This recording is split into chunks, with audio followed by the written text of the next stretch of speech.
Hello everyone, welcome to global study abroad. 2026 September intake కి Europe plan చేస్తున్నారా? అయితే ఈ వీడియో మీకోసమే. మనకి ఆల్రెడీ జనవరి నుండి అడ్మిషన్స్ అయితే స్టార్ట్ అయినాయండి. ఇంకా టైం ఉంది కదా, ప్లాన్ చేసుకుందాం నిదానంగా అంటే మాత్రం ఏప్రిల్ అనేది మెయిన్ పీరియడ్ అండి. ఇప్పుడు ప్రాసెస్ స్టార్ట్ చేసుకుంటే మనకి సెప్టెంబర్ ఇంటేక్ కి స్మూత్ గా వెళ్ళిపోతుంది ప్రాసెస్. ఎందుకంటే మనకి ఫస్ట్ యూనివర్సిటీకి అప్లికేషన్ చేసిన తర్వాత యూరోప్ లో కామన్ గా వెరిఫికేషన్ ప్రాసెస్లు ఉంటాయి. లాట్వియా చూసుకుంటే ఏసీ ప్రాసెస్ అని, ఇటలీ తీసుకుంటే డిఓబి ప్రాసెస్ అని, ఈ ప్రాసెస్ ఉంటాయి. ఇవి చాలా టైం టేకింగ్ పడుతుంది, up to 2 months around time పడుతుంది.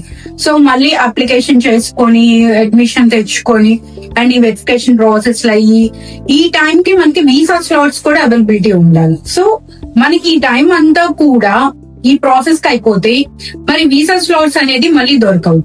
సో బెటర్ ఇది ఏప్రిల్ అనేది కరెక్ట్ టైం కాబట్టి ఇప్పుడు ప్రాసెస్ చేసుకుంటే ఇన్ టైం లోపు మీరు వీసా డ్రాపింగ్ అనేది చేయగలరు. అండ్ సెప్టెంబర్ లోపు క్లాసెస్ స్టార్ట్ అవుతాయి కాబట్టి ఆ టైం కల్లా మీరు అబ్రాడ్ అనేది రీచ్ అవ్వగలరు. సో ఎవరైతే ప్లాన్ చేద్దాం అనుకుంటున్నారో యూరోప్ 26 ఇంటేక్ కి, స్క్రోల్ అవుతున్న నెంబర్స్ కి కాల్ చేయండి ఎనీ డౌట్స్.